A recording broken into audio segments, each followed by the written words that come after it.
Thank you. ಎಲ್ಲರೂ ಪ್ರಾರ್ಥನೆ ಮಾಡಿದ್ದಕ್ಕಾಗಿ ಸ್ತೋತ್ರ. ದೇವರು ನಿಮ್ಮನ್ನು, ನಿಮ್ಮ ಕುಟುಂಬಗಳು, ನಿಮ್ಮ ಸೇವೆಗಳು, ನಿಮ್ಮ ಕೆಲಸಗಳು ಎಲ್ಲವನ್ನು ದೇವರು ಅತ್ಯಧಿಕವಾಗಿ ಆಶೀರ್ವದಿಸಲಿ. ದೇವರಿಗೆ ಸ್ತೋತ್ರ. ಈಗ ನಾವು ಮುಖ್ಯವಾದ ಭಾಗಕ್ಕೆ ಬಂದಿದ್ದೇವೆ. ದೇವರ ವಾಕ್ಯವನ್ನು ಧ್ಯಾನ ಮಾಡಿಕೊಳ್ಳೋಣ. ದೇವರ ಅತಿ ಪರಿಶುದ್ಧ ನಾಮದಲ್ಲಿ ನಿಮ್ಮೆಲ್ಲರಿಗೆ ನನ್ನ ವಂದನೆಗಳು. Hallelujah, hallelujah, hallelujah. ದೇವರಿಗೆ ಸ್ತೋತ್ರ. ಮತ್ತೊಮ್ಮೆ ದೇವರ ಪಾದ ಸನ್ನಿಧಿಯಲ್ಲಿ ಪುನರುತ್ಥಾನ ದಿನ. ಈ ದಿನ ಏನು ಹೇಳ್ತೇವೆ ನಾವು? ಪುನರುತ್ಥಾನ ದಿನ, ಸಬ್ಬೆತ್ ದಿನ. ಯೇಸು ಸ್ವಾಮಿ ಶಿಲುಬೆಯ ಮರಣವನ್ನು ಹೊಂದಿ ಸಮಾಧಿ ಮಾಡಲ್ಪಟ್ಟ ಮೇಲೆ ಮೂರನೇ ದಿನ ಎದ್ದು ಬಂದಂಥ ದಿನ ಈ ದಿನ. ದೇವರಿಗೆ ಸ್ತೋತ್ರ. ದೇವರು ಈ ಒಂದು ದಿನದಲ್ಲಿ ತನ್ನ ಸನ್ನಿಧಿಯಲ್ಲಿ ಕರೆತಂದಂಥ ಎಲ್ಲ ಮಕ್ಕಳನ್ನು ಆಶೀರ್ವದಿಸಲಿ. ಮತ್ತು ದೇವರ ವಾಕ್ಯವನ್ನು ನಾವು ಧ್ಯಾನ ಮಾಡಿಕೊಳ್ಳೋಣ. ಯೋಹಾನ ಸುವಾರ್ತೆ, ಯೋಹಾನ ಬರೆದಂಥ ಸುವಾರ್ತೆಯಲ್ಲಿ 15ನೇ ಅಧ್ಯಾಯ 7ನೇ ವಚನ. ಎಲ್ಲರಿಗೂ ಚಿರಪರಿಚಿತವಾದ ಗೊತ್ತಿರುವಂಥ ವಾಕ್ಯವೇ. ಮತ್ತೊಂದು ಸಲ ದೇವರು ನಮ್ಮ ನಿಮ್ಮೊಟ್ಟಿಗೆ ಏನು ಮಾತನಾಡ್ತಾನೆ ನೋಡೋಣ. ನಾ ಎಂದು ಮೀರುನು మీయందు నా మాటలను నిలిచి ఉండిన ఎడల మీకేది ఇష్టమో అడుగుడి,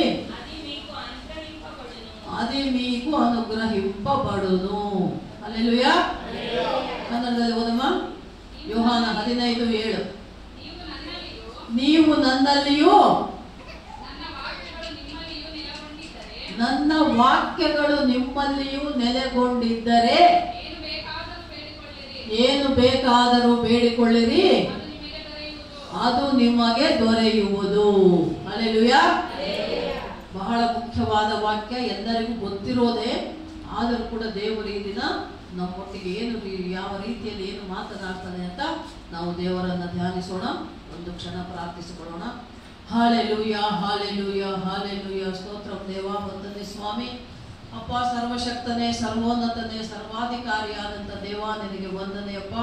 ಈ ಒಂದು ಉದಯಕಾಲ ಸಮಯದಲ್ಲಿ ನಿನ್ನ ಪಾದ ಸನ್ನಿಧಿಯಲ್ಲಿ ಬಂದು ಅಪ್ಪ ಯೇಸಪ್ಪ, ನಿನ್ನ ಪುನರುತ್ಥಾನ ದಿನದಂದು ನೀನು ಹೇಳಿದ ಮಾತುಗಳನ್ನು ನಾವು ಧ್ಯಾನಿಸುವ, ಅಪ್ಪ ಕೇಳುವ, ತಿಳಿದುಕೊಳ್ಳುವ, ನಿನ್ನ ಮಾತಿನಂತೆ ನಡೆಯುವ ಭಾಗ್ಯವನ್ನು ಕೊಟ್ಟಿದ್ದೀಯಪ್ಪ. ನಿನಗೆ ಸ್ತೋತ್ರ. ದೀನ ದಾಸಳಾದ ನನ್ನನ್ನು ಮರೆ ಮಾಡಿಕೊಂಡು ಅಪ್ಪ ನೀನೇ ಮಾತನಾಡಬೇಕೆಂಬುದಾಗಿ ಬಂದಿರುವಂಥ ಎಲ್ಲ ನಿನ್ನ ಮಕ್ಕಳು ನಿನ್ನ ಮಾತನ್ನ, ವಾಕ್ಯವನ್ನು ಕೇಳಿಕೊಂಡು ತಿಳಿದುಕೊಂಡು ಅರ್ಥ ಮಾಡಿಕೊಂಡು ನಿನ್ನ ವಾಕ್ಯದ ಪ್ರಕಾರ ಜೀವಿಸುವಂತೆ ಸಹಾಯ ಮಾಡಪ್ಪ. ನಿನ್ನ ಆಶೀರ್ವಾದ, ಅನುಗ್ರಹ, ದಯ, ಕರುಣೆ, ಕೃಪೆಗಳನ್ನು ಹೊಂದಿಕೊಂಡು ನಿನಗೆ ಒಳ್ಳೆ ಸಾಕ್ಷಿಗಳಾಗಿ ಜೀವಿಸುವಂತೆ ಸಹಾಯ ಮಾಡು. ವಿಶೇಷವಾಗಿ ಬಂದಿರುವ ಪ್ರತಿಯೊಬ್ಬರನ್ನು ಆಶೀರ್ವದಿಸು. ಬರದೇ ಇರುವವರನ್ನು ಕೂಡ ಆಶೀರ್ವದಿಸಪ್ಪ. ಸೋಮಲಾಪುರ ಗ್ರಾಮಕ್ಕಾಗಿ, ಗ್ರಾಮದಲ್ಲಿರುವ ಪ್ರತಿ ಕುಟುಂಬ, ಪ್ರತಿಯೊಬ್ಬರಿಗಾಗಿ ನಾವು ಪ್ರಾರ್ಥಿಸ್ತಾ ಇದ್ದೇವೆ ಸ್ವಾಮಿ. ಪ್ರತಿಯೊಬ್ಬರನ್ನು ನಿಮ್ಮ ಕೃಪಾ ಹಸ್ತಗಳಿಗೆ ಒಪ್ಪಿಸಿಕೊಡ್ತಾ ಇದ್ದೇವೆ. ಆಶೀರ್ವದಿಸಿ, ನಿಮ್ಮ ಕೃಪೆಯಲ್ಲಿ ತುಂಬಿಸಿ ನಡೆಸಿ, ನೀವೇ ಮಹಿಮೆ ಹೊಂದಬೇಕೆಂಬುದಾಗಿ ಎಲ್ಲ ಘನಮಾನ ಮಹಿಮೆ ಪ್ರಭಾವಗಳು ನಿಮಗೆ ಸಲ್ಲಿಸುತ್ತಾ ನಜರೇತಿನ ಯೇಸು ಕ್ರಿಸ್ತನ ನಾಮದಲ್ಲಿ ಪ್ರಾರ್ಥಿಸಿ ಬೇಡಿಕೊಂಡಿದ್ದೇವೆ ನಮ್ಮ ತಂದೆ. ಆಮೇನ್, ಆಮೇನ್, ಆಮೇನ್. ನೋಡಿ, ಈಗ ನಾವು ಕೇಳಿದಂಥ ವಾಕ್ಯ ಭಾಗದಲ್ಲಿ ಏನು ಹೇಳ್ತಾ ಇದೆ ಅಂದ್ರೆ, ಮೊದಲನೇದಾಗಿ ಏನ್ ಮಾಡ್ಬೇಕಂತೆ? ಓದಮ್ಮ. ನೀವು ನನ್ನಲ್ಲಿ. ನೀವು ಅಂದ್ರೆ ಯಾರು? ನಾನು, ನೀವು ಎಲ್ಲರೂ ದೇವರ ಮಕ್ಕಳು. ಯಾರು ಯೇಸು ಸ್ವಾಮಿಯನ್ನು ನಂಬಿದ್ದಾರೆ, ದೇವರ ವಾಕ್ಯ ಕೇಳಿಕೊಂಡು ತಿಳ್ಕೊಂಡು ಅದ್ಭುತಗಳನ್ನು ಅನುಭವಿಸಿಕೊಂಡು ದೀಕ್ಷಾ ಸ್ನಾನ ಹೊಂದಿದವರು ಎಲ್ಲ ದೇವರ ಮಕ್ಕಳು. ಈಗ ಈ ಚರ್ಚಲ್ಲಿ ಬಂದು ಕುಂತಂತ ಪ್ರತಿಯೊಬ್ಬರು, ನೀವು ಅಂದ್ರೆ ನಾನು ಕೂಡ, ನಾನು ನೀವು ಎಲ್ಲರೂ ದೇವರ ಮಕ್ಕಳು ಯಾರಾಗಿದೆವೋ, ಯೇಸಪ್ಪನ ಮಕ್ಕಳು ಅನಿಸ್ಕೊಂಡವರು ಎಲ್ಲರೂ ಕೂಡ ಏನ್ ಮಾಡ್ಬೇಕಮ್ಮ? ನೀವು ನನ್ನಲ್ಲಿ ನೆಲೆಗೊಂಡಿರಿ ಅಂತ ಹೇಳ್ತಾ ಇದೆ ವಾಕ್ಯ. ನಾವೆಲ್ಲರೂ ಯಾರಲ್ಲಿ ಇರ್ಬೇಕಂತೆ? ಯೇಸು ಸ್ವಾಮಿಯಲ್ಲಿ, ದೇವರಲ್ಲಿ, ತಂದೆ, ಕುಮಾರ, ಪರಿಶುದ್ಧಾತ್ಮ ತ್ರಯೇಕ ದೇವರನ್ನ ನಂಬಿದವರು ಆ ದೇವರಲ್ಲಿಯೇ ನೆಲೆಗೊಂಡಿರಬೇಕು. ಅಂದ್ರೆ ಅರ್ಥ, ಆ ದೇವರ ಜೊತೆ ನಾವಿರಬೇಕು, ದೇವರ ವಾಕ್ಯ ನಮ್ಮ ಜೊತೆ ಇರಬೇಕು. ಮುಂದೆ ಹೇಳಮ್ಮ. ನಾನು ನಿಮ್ಮಲ್ಲಿ. ನೋಡಿ, ನಾವು ದೇವರಲ್ಲಿ ನೆಲೆಗೊಂಡಿರ್ಬೇಕಂತೆ, ದೇವರು ನಮ್ಮಲ್ಲಿ ನೆಲೆಗೊಂಡಿರಬೇಕು. ಹೌದಾ? ಅಪ್ಪ ಅಪ್ಪ ಸ್ವಲ್ಪ ಹಾಡು ನೆನಪಿದೆಯಾ? ಯೇಸು ನಾನು ನಿಮ್ಮಲ್ಲಿ, ನಿಮ್ಮ ನಿಮ್ಮ ವಾಕ್ಯ ನನ್ನಲ್ಲಿ, ನಮ್ಮ ಪ್ರಾರ್ಥನೆಯಲ್ಲಿ ನನಗೆ ಜಯ ಸಿಗಲಿ. ಯಾವಾಗ? ಯಾರಿಗೆ? ಯೇಸುವಿನ ವಾಕ್ಯ ನಮ್ಮಲ್ಲಿ, ನಾವು ಯೇಸುವಿನಲ್ಲಿ ಇದ್ದಾಗ. ಇದೇ ವಾಕ್ಯದ ಆಧಾರದ ಮೇಲೆ ಹಾಡು ಬರೆದಿರೋದು. ಅರ್ಥ ಆಯ್ತಾ? ಯೋಹಾನ 15ನೇ ಅಧ್ಯಾಯ 7ನೇ ವಾಕ್ಯದ ಮೇಲೆನೆ ಆ ಹಾಡು ಬರೆದಿದ್ದಾರಮ್ಮ. ಯಾವಾಗಂತೆ ದೇವರ ವಾಕ್ಯ ನಮ್ಮಲ್ಲಿರಬೇಕು, ನಾವು ದೇವರಲ್ಲಿರಬೇಕು. ಆಗ ಏನಾಗ್ತದಂತೆ?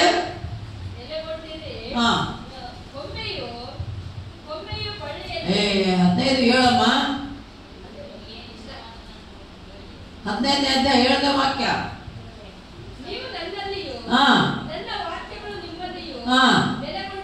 ನೆಲೆಗೊಂಡಿದ್ದರೆ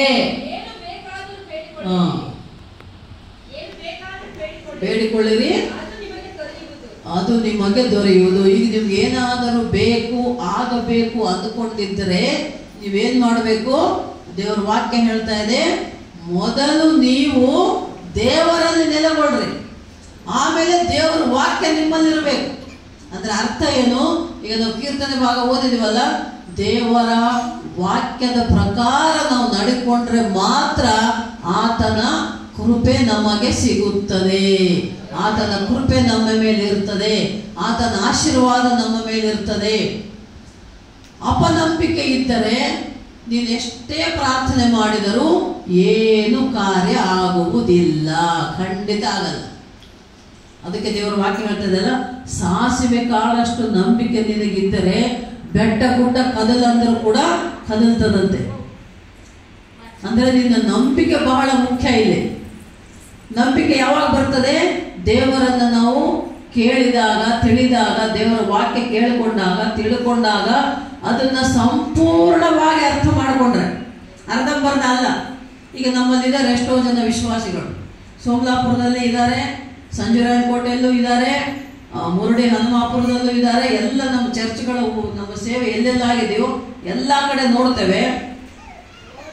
ಯೇಸು ಸ್ವಾಮಿ ನಂಬಿದ್ದಾರೆ, ವಿಶ್ವಾಸಿಗಳಾಗಿದ್ದಾರೆ, ಸಭೆಗಳಿಗೆ ಬರ್ತಾರೆ, ವಾಕ್ಯ ಕೇಳ್ತಾರೆ, ಓದಕ್ಕೆ ಬರೋರು ವಾಕ್ಯಗಳು ಕೂಡ ಓದ್ಕೊಳ್ತಾರೆ. ಆದರೆ ಈ ವಾಕ್ಯದ ಪ್ರಕಾರ ಇಲ್ಲ. ಯೋಹಾನ 15:7 ಪ್ರಕಾರ ಇಲ್ಲ. ಬಹಳ ಜನ ಇಲ್ಲ. ಆತನ ವಾಕ್ಯ ಅವರಲ್ಲಿಲ್ಲ, ದೇವರಲ್ಲಿ ಅವರಿಲ್ಲ, ಅವರಲ್ಲಿ ದೇವರ ವಾಕ್ಯ ಇಲ್ಲ. ಯಾಕೆ ಅಂದ್ರೆ ಎಲ್ಲೋ ಒಂದು ಕಡೆ ಅಪನಂಬಿಕೆ, ಅವರಿವರ ಮಾತುಗಳನ್ನು ಕೇಳುವುದು, ದೇವರನ್ನೇ ದೂಷಿಸುವಂತವರು ಇದ್ದಾರೆ. ದೇವರಿಂದ ದೂರ ಆಗ್ತಾರೆ, ದೇವರನ್ನೇ ದೂಷಿಸ್ತಾರೆ. ಅಯ್ಯೋ, ನಾನು ಚರ್ಚ್ಗೆ ಹೋದೆ, ಪ್ರಾರ್ಥನೆ ಮಾಡ್ಕೊಂಡೆ, ಆದ್ರೂ ನನಗೇನು ಆಗಿಲ್ಲ. ಯಾಕಾಗಿಲ್ಲ ಅದನ್ನ ತಿಳ್ಕೊಳಪ್ಪ. ಫಸ್ಟ್ ಅದನ್ನ ತಿಳ್ಕೊಳಮ್ಮ. ಆಗಿಲ್ಲ ಸರಿ, ಯಾಕಾಗಿಲ್ಲ?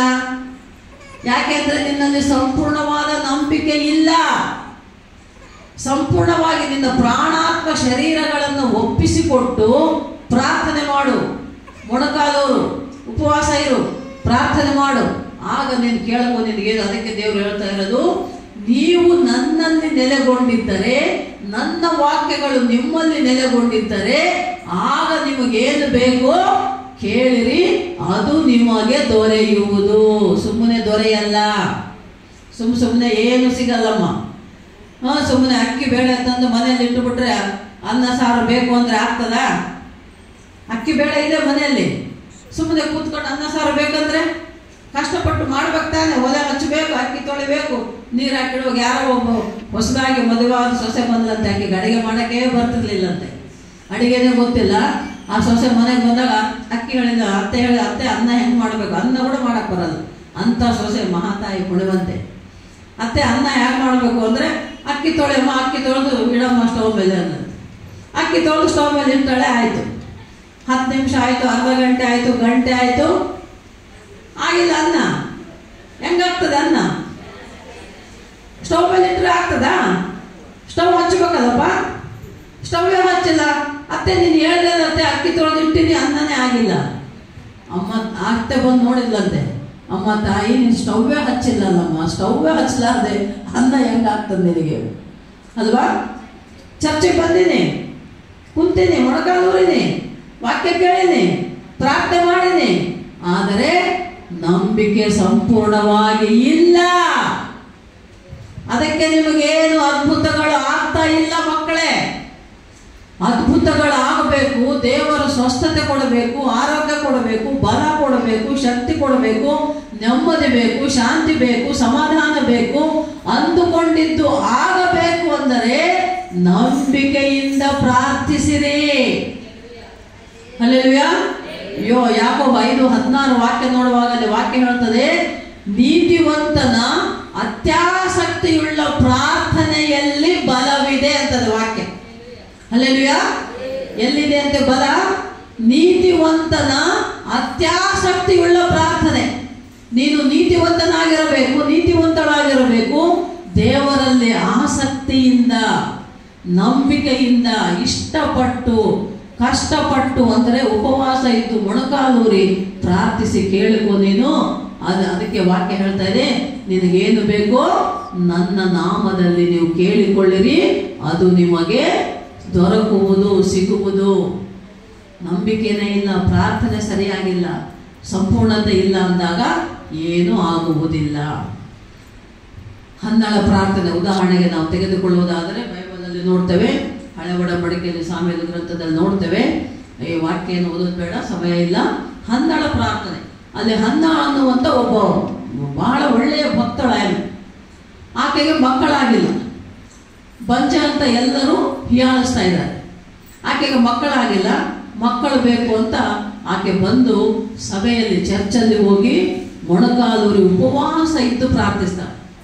ಉಪವಾಸ ಇದ್ದು ಪ್ರಾರ್ಥಿಸ್ತಾ ಇರ್ತಾಳೆ, ಮೊಣಕಾಲೂರಿದ್ದಾಳೆ. ಆಕೆ ಮನಸ್ಸಿನಲ್ಲೇ ಹೃದಯದಿಂದ ಪ್ರಾರ್ಥಿಸಿದಳು ಅಂತ ಹೇಳ್ತದೆ ವಾಕ್ಯ. ಆಕೆ ಸುಮ್ಮನೆ ಕೂತು ನಮಗೆ ಜೋರಾಗಿ ಶಬ್ದ ಮಾಡಿಲ್ಲ, ತುಟಿ ಒಂದೇ ಅಲಗಾಡ್ತಾ ಇರುತ್ತೆ, ಮನಸ್ಸಿನಲ್ಲಿ ಆಕೆ ಪ್ರಾರ್ಥನೆ ಮಾಡ್ಕೊಳ್ತಾ ಇದ್ಲಂತೆ. ಅಲ್ಲಿದ್ದಂಥ ಸೇವಕ ನೋಡ್ತಾನೆ ಆಕೆನ, ಯಮ್ಮ ಏನು ಕುಡಿದು ಬಂದು ಕೂತಾಳೆ ಏನೋ, ಮತ್ತಿನಾಗೆ ಕೂತಾಗಿದ್ದಾಳೆ, ನಿಶಾಯಿರೈತೆ, ಏನೋ ಸುಮ್ಮನೆ ಏನು ಕೂತ್ಕೊಂಡು ಸುಮ್ಮನೆ ಅಳ್ಳಾಡಿಸಿದಾಳೆ ಬಾಯಿ ಅಂತ ಅಂದ್ಕೊಳ್ತಾರೆ. ಏನಮ್ಮ ನೀನು ಈ ಥರ ಇದೆ ಅಂದಾಗ ನಾನು ದೇವರನ್ನ, ಆಕೆ ಪ್ರಾರ್ಥಿಸ್ತಾಳೆ. ಯಾವ ರೀತಿಯಲ್ಲಿ? ಉಪವಾಸ ಇದ್ದು ನಂಬಿಕೆಯಿಂದ ಹೃದಯದಿಂದ ಪ್ರಾರ್ಥಿಸಿದಳು ಅಂತ ದೇವರ ವಾಕ್ಯದಲ್ಲಿ ಬರೆದಿದೆ ಮಕ್ಕಳೇ. ಅಂದರೆ ನಮ್ಮ ಸಂಪೂರ್ಣ ಪ್ರಾಣ, ಆತ್ಮ, ಶರೀರ, ಹೃದಯ, ಈ ಮನಸ್ಸು ಎಲ್ಲವನ್ನ ದೇವ್ರಿಗೆ ಒಪ್ಪಿಸಿಕೊಡ್ಬೇಕು. ಇಲ್ಲಿ ಬಂದು ಕೂತ್ಕೊಂಡು ಮನೆಯಲ್ಲಿ ಏನಾಯ್ತೋ ಏನೋ, ಮನೆಯಲ್ಲಿ ಅಡಿಗೆ ಮಾಡಿದ್ರೋ ಇಲ್ವೋ, ಮಕ್ಕಳು ಬಂದಿದ್ರೆ ಅಪ್ಪ ಅಮ್ಮ ಏನು ಮಾಡ್ತಾರೇನೋ, ನಮ್ಮಮ್ಮ ಅಡಿಗೆ ಮಾಡ್ಯಾಳ ಇಲ್ಲ, ಏನು ಮಾಡ್ಯಾಳೇನೋ, ಇವತ್ತು ಆಯ್ತಾರ ಮಟನ, ಚಿಕನ, ಫಿಶ್, ಬಿರಿಯಾನಿ ಏನು ಮಾಡ್ತಿದ್ದಾರೋ, ಏನು ಮಾಡಿದಾರೋ ಅಂತ ನೀವು ಯೋಚನೆ ಮಾಡಕ್ಕಂತ ಇಲ್ಲಿ ಕೂತ್ರೆ ನಿಮಗೆ ದೇವರ ಆಶೀರ್ವಾದ ಸಿಗುವುದಿಲ್ಲ. ಸಂಪೂರ್ಣ ಮನಸ್ಸು, ಹೃದಯ, ನಿಮ್ಮನ್ನು ನೀವು ಸಂಪೂರ್ಣವಾಗಿ ದೇವರಿಗೆ ಒಪ್ಪಿಸಿಕೊಳ್ಬೇಕು ದೇವರ ಸನ್ನಿಧಿಯಲ್ಲಿ.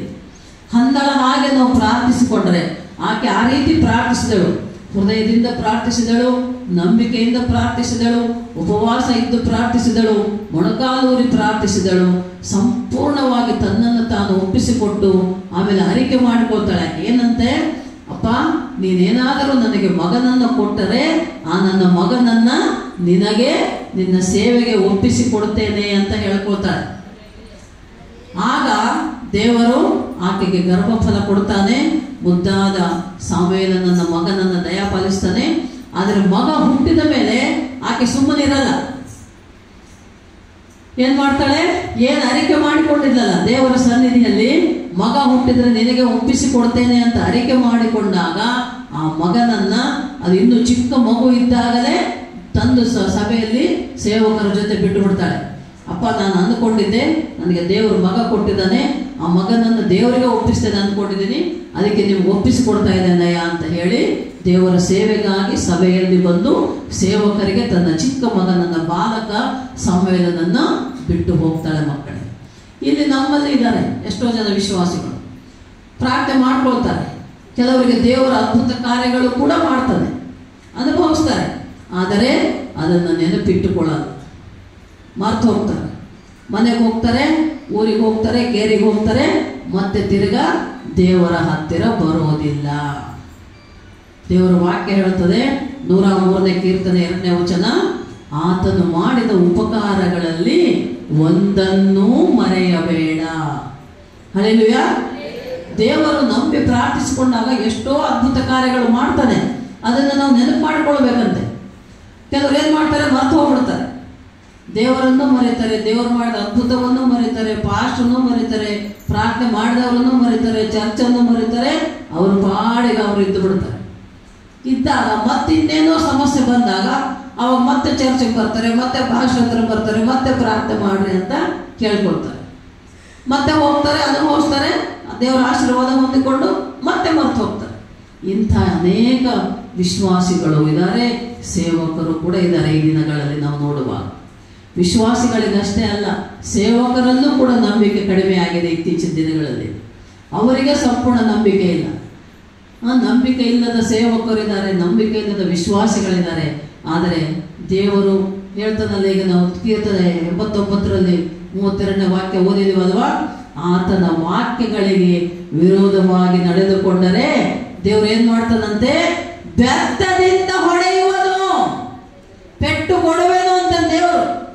ಈಗ ಮಕ್ಕಳು ಇರ್ತಾರೆ, ಈಗ ತಂದೆ ತಾಯಿ ಚಿಕ್ಕ ಮಕ್ಕಳಿದಾಗ ಅಪ್ಪ ಅಮ್ಮ ಹೇಳಿದ ಮಾತು ಕೇಳಿಲ್ಲ ಅಂದ್ರೆ ಹೇಳ್ತಾರೆ ಬಹಳ ಹಠ ಮಾಡಿಬಿಟ್ರೆ ಏನ್ ಮಾಡ್ತಾರೆ, ಕೋಲು ಕಟ್ಟಿಗೆ ತಗೊಂಡು ಹೊಡೆದು ಬಿಡ್ತಾರೆ ಅಲ್ವಾ. ಹೊಡೆದಾದ್ರೂ ಬುದ್ಧಿ ಹೇಳ್ಬೇಕು ಮಕ್ಕಳಿಗೆ ಅಂತ. ಹಾಗೆ ದೇವರು ಕೂಡ ಅಷ್ಟೇ ಮಕ್ಕಳು. ಯಾಕೆಂದ್ರೆ ನಾವು ದೇವರ ಮಕ್ಕಳಲ್ವಾ. ಆತನು ನಮ್ಮ ತಂದೆಯಾದ ದೇವರು ತನ್ನ ಮಕ್ಕಳನ್ನ ಗಮನಿಸ್ತಾ ಇದ್ದಾನೆ. ಪರಲೋಕ ರಾಜ್ಯದಲ್ಲಿ, ಮೇಲನ ಲೋಕದಲ್ಲಿ ಸಿಂಹಾಸನದ ಮೇಲೆ ಕುಳಿತಂಥ ದೇವರು ಕೆಳಗಡೆ ಭೂಲೋಕದಲ್ಲಿರುವ ನನ್ನನ್ನ, ನಿನ್ನನ್ನ, ನಮ್ಮನ್ನ, ನಿಮ್ಮನ್ನ ಆತನು ಅನುದಿನ, ಅನುಕ್ಷಣ, ಪ್ರತಿದಿನ, ಪ್ರತಿ ಸಮಯವೂ ಕೂಡ ಆತ ನೋಡ್ತಾ ಇದ್ದಾನೆ. ಏನು ಮಾಡ್ತಾ ಇದ್ದಾರೆ ನನ್ನ ಮಕ್ಕಳು, ಎಲ್ಲಿಗೆ ಹೋಗ್ತಾ ಇದ್ದಾರೆ, ಏನು ಮಾತಾಡ್ತಾ ಇದ್ದಾರೆ, ಯಾರಿಗೆ ಏನು ಹೇಳ್ತಾ ಇದ್ದಾರೆ, ಯಾರಿಂದ ಏನು ಕೇಳ್ತಾ ಇದ್ದಾರೆ, ಪ್ರತಿಯೊಂದು ಕೂಡ ಅಲ್ಲಿರುವಂಥ ದೇವರಿಗೆ, ತಂದೆಯಾದ ದೇವರಿಗೆ ಗೊತ್ತಾಗ್ತದಮ್ಮ. ಯಾರಿಗೂ ಗೊತ್ತಿಲ್ಲ, ಯಾರು ನೋಡ್ತಾ ಇಲ್ಲ ಅಂತ ನೀವೇನಾದರೂ ತಿಳಿಯದೆಯೋ ತಪ್ಪು ಮಾಡಿದರೆ ಖಂಡಿತ ದೇವರು ನಿಮಗೆ ಅದಕ್ಕೆ ತಕ್ಕ ಶಿಕ್ಷೆಯನ್ನು ಕೊಡುವವನಾಗಿದ್ದಾನೆ. ಹಲ್ಲೆಲೂಯಾ. ಆದರೆ ನೋಡ್ತಾ ಇದ್ದಾನೆ. ಅಷ್ಟೇ ನೀವು ನಂಬಿಕೆಯಿಂದ ಇರುವುದಾದರೆ, ನಂಬಿಗಸ್ತನಾದ ದೇವರು ನಮ್ಮ ದೇವರು, ನಂಬಿದವರ ಕೈ ಬಿಡಲಾರದ ದೇವರು. ಹಲ್ಲೆಲೂಯಾ. ನಮ್ಮ ಕೈ ಹಿಡಿದು ನಡೆಸ್ತಾನೆ, ಆತ ನಮ್ಮ ಕೈ ಬಿಡೋದಿಲ್ಲ. ನಾವೇ ಕೆಲವೊಮ್ಮೆ ಆತನ ಕೈ ಬಿಟ್ಟು ಹೋಗ್ಬೋದು, ನಾವು ಇಷ್ಟ ಬಂದ ಹಾಗೆ. ಲೋಕದ ರೀತಿಯಲ್ಲಿ ಎಷ್ಟೋ ಜನರು ಲೋಕದ ಆಸೆಗೆ, ಹಣದ ಆಸೆಗೆ, ಶರೀರದ ಆಸೆಗೆ, ಕೆಟ್ಟ ಚಟಗಳಿಗೆ, ಕೆಟ್ಟ ಸಹವಾಸಗಳಿಗೆ ಬಲಿಯಾಗಿ ಬಿದ್ದು ಹೋಗ್ತಾ ಇದ್ದಾರೆ ಲೋಕದಲ್ಲಿ. ಆದರೆ ದೇವರು ಯಾರು ತನ್ನನ್ನು ಸಂಪೂರ್ಣವಾಗಿ ನಂಬಿ ತನ್ನ ಮಾತಿನಂತೆ, ತನ್ನ ವಾಕ್ಯದಂತೆ ಯಾರು ನಡೆದುಕೊಳ್ತಾರೋ ಅವರನ್ನು ಆತ ಕೈ ಬಿಡುವುದಿಲ್ಲ, ಕೈ ಹಿಡಿದು ನಡೆಸುವ ದೇವರು. ಯಾಕೆಂದ್ರೆ ದೇವರ ವಾಕ್ಯದಲ್ಲಿ ಆತ ಮಾಡಿದಂಥ ವಾಗ್ದಾನ, ನಾನು ನಿನ್ನ ಕೈ ಬಿಡುವುದಿಲ್ಲ, ನಿನ್ನನ್ನು ತೊರೆಯುವುದಿಲ್ಲ ಅಂತ ಹೇಳ್ಬಿಟ್ಟಿದ್ದಾನೆ. ನಿನ್ನು ಬಿಡುವನು ಎಡಬಾಯನು, ದೇವರ ವಾಕ್ಯ. ಹಾಗೆ ದೇವರು ನಮ್ಮನ್ನು ಬಿಡೋದಿಲ್ಲ, ಆದರೆ ನಾವೇ ಕೆಲವೊಮ್ಮೆ ದೇವರನ್ನು ಬಿಟ್ಟು ಹೋಗ್ತೇವೆ.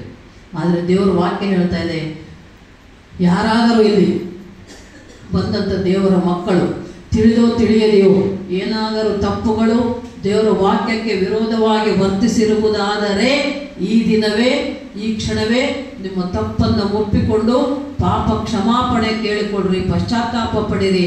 ಆಗ ದೇವರು ಮತ್ತೆ ನಿಮ್ಮ ಪ್ರಾರ್ಥನೆ ಮೊರೆ ಕೇಳ್ತಾನೆ, ಅದಕ್ಕೆ ತಕ್ಕಂತೆ ಉತ್ತರವನ್ನ ಕೊಡ್ತಾನೆ. ಹಲ್ಲೆಲೂಯಾ.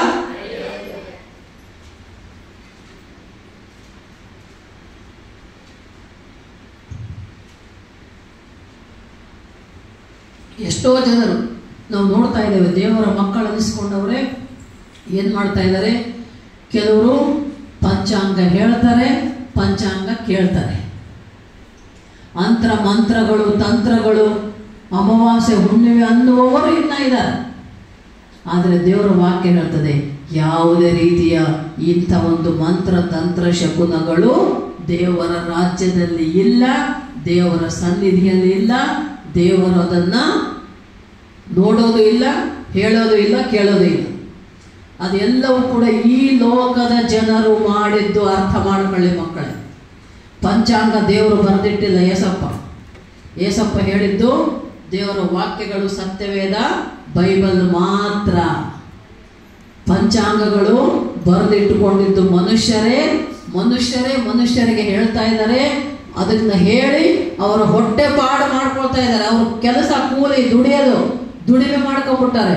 ಹೇಳ್ತಾರೆ, ಏನು ಹೇಳ್ತಾರೆ, ದೋಷ ಇದೆ ಅಂತ ಹೇಳ್ತಾರೆ. ದೋಷ ಇದೆ ಅಂತ ಹೇಳುವವರು ಅವರೇ, ದೋಷಕ್ಕೆ ಪರಿಹಾರ ಮಾಡುವಂತ ಮಾಡಿಸುವವರು ಅವರೇ. ಎರಡು ಥರ ಖರ್ಚಿಲ್ಲ. ಒಂದು ಪಂಚಾಂಗ ಕೇಳೋದಕ್ಕೂ ಖರ್ಚು, ಅವ್ರ ದೋಷ ಇದೆ ದೋಷ ಪರಿಹಾರ ಮಾಡು ಅಂದರೆ ಅದು ಪರಿಹಾರ ಮಾಡೋದಕ್ಕೂ ಖರ್ಚು. ಎರಡು ಮತ್ತೆ ಯಾರಿಗೆ ಕೊಡಬೇಕು? ಯಾರು ಹೇಳ್ತಾರೋ ಅವರಿಗೆ ಕೊಡಬೇಕು. ನಿನಗೇನು ಬಂತು? ಏನು ಬರಲ್ಲ, ನಿಂದು ಹೋಗ್ತದೆ ಹೊರತು ನಿನಗೇನು ಸಿಗಲ್ಲ. ಇಲ್ಲಿ ಬಂದರೆ ದೇವರ ಸನ್ನಿಧಿಯಲ್ಲಿ ಬಂದು ಮೊಣಕಾಲೂರಿ ಪ್ರಾರ್ಥನೆ ಮಾಡ್ಕೊಳ್ರಿ, ನಂಬಿಕೆಯಿಂದ ಪ್ರಾರ್ಥನೆ ಮಾಡ್ರಿ. ಏಲಿಯ ಪ್ರಾರ್ಥನೆ ಮಾಡಿದ ಯಾವ ರೀತಿ ಮಾಡಿದ? ಅತ್ಯಾಸಕ್ತಿಯಿಂದ ನೀತಿವಂತನಾದ ಯಾಕೋಬ 5ನೇ ಅಧ್ಯಾಯ ತೆಗೆಯಮ್ಮ, ಕೊನೆ 2-3 ವಚನಗಳು ಓದ್ರೆ ಅಲ್ಲಿ ನೋಡ್ತೇವೆ ನೋಡಿ ನಾವು. 16, 17, 18 ಓದ್ರೆ ನಂಬಿಕೆ ಅನ್ನೋದು ಯಾವ ರೀತಿ ಕೆಲಸ ಕಾರ್ಯ ಮಾಡ್ತದೆ ಅಂತ ಎಷ್ಟೋ ಸಲ ನಾವು ಧ್ಯಾನ ಮಾಡಿದ್ದೇವೆ. ಮತ್ತೆ ಈ ದೇವರು ಇದನ್ನ ನಿಮಗೆ ಮತ್ತೆ ನೆನಪು ಮಾಡ್ತಾ ಇದ್ದೇನೆ. ರಕ್ಷಿಸುವುದು,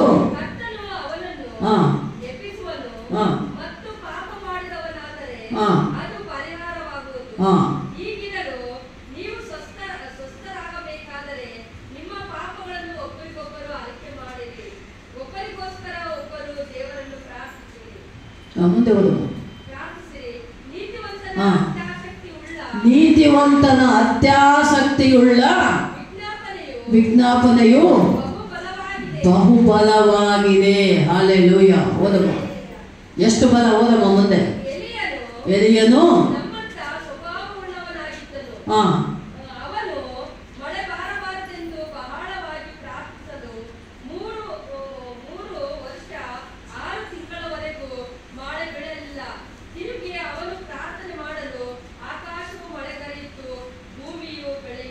ಆಮೆನ್.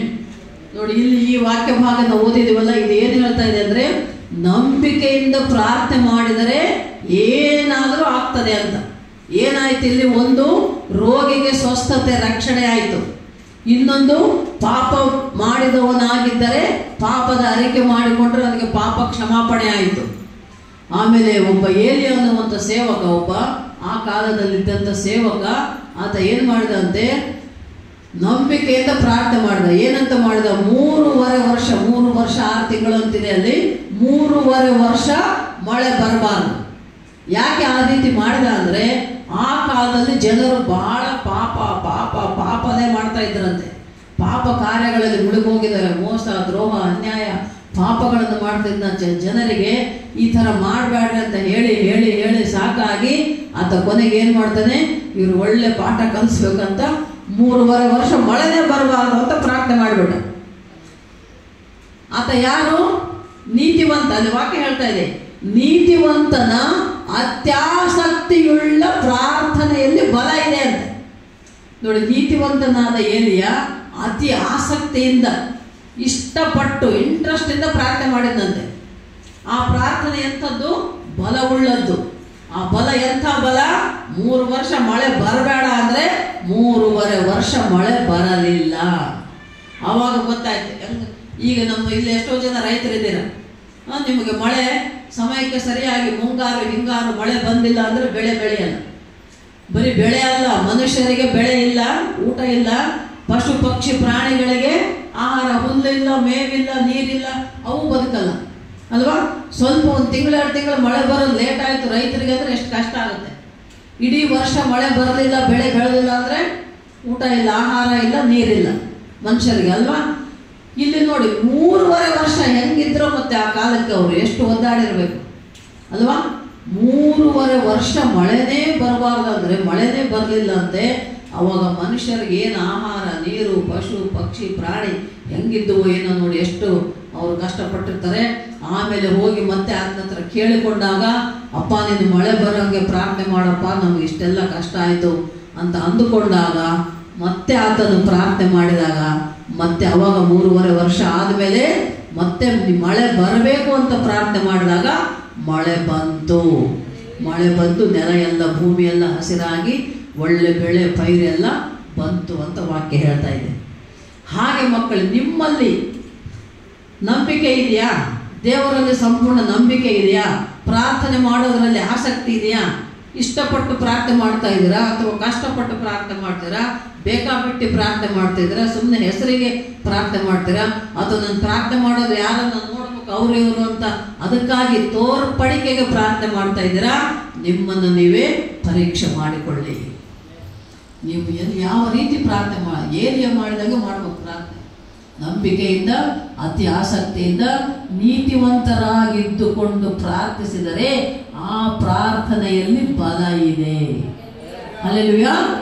ನೀತಿವಂತರಾಗಿರಬೇಕು. ನಾವು ನೀತಿವಂತರಾಗಿರಬೇಕಂದ್ರೆ ದೇವರ ವಾಕ್ಯವನ್ನ ಕೇಳಿ ತಿಳಿದುಕೊಂಡು ವಾಕ್ಯದ ಪ್ರಕಾರ ಜೀವಿಸುವವರು ನೀತಿವಂತರು. ಎಲ್ಲರೂ ಅಲ್ಲ ನೀತಿವಂತರು ಅಲ್ವಾ? ದೇವರ ವಾಕ್ಯನ ಹೇಳ್ತದೆ. ರೋಮಪುರವನ್ನು ನೋಡುವಾಗ ನೀತಿವಂತನು ಇಲ್ಲ, ಒಬ್ಬನಾದರೂ ಇಲ್ಲ ಅಂತ ದೇವರ ವಾಕ್ಯ. ಆದರೆ ನಾವು ನೀತಿವಂತರಾಗಬಹುದು ಯಾವಾಗ ದೇವರ ವಾಕ್ಯದ ಪ್ರಕಾರ ನಾವು ಜೀವಿಸಿದರೆ, ನಡೆದುಕೊಂಡರೆ ಆಗ ನಾವು ನೀತಿವಂತರು. ಈಗ ಸುಂದರ ಪ್ರಾರ್ಥನೆ